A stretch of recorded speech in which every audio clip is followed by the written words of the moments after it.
Praise the lord. ఈరోజు దేవుని యొక్క వాగ్దానం, నేను నీకు తోడై ఉన్నాను, నీకు హాని చేయుటకు నీ మీదికి ఎవడునో రాడు.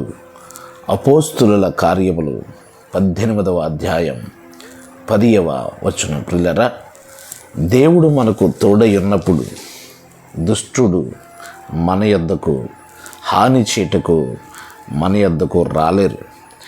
దేవుడు మనకు తోడై ఉన్నారు గనుక హాని చేయుటకు, మీకు హాని చేయటానికి దుష్టుడు మీ మీదికి మీ యొద్దకు రాలేరు.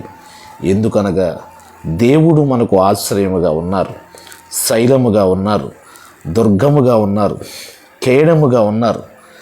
దేవుడు మనకు తోడై ఉన్నప్పుడు సంహారకుడు మన యొద్దకు రాలేడు, మనల్ని దాటి వెళ్ళిపోతాడు.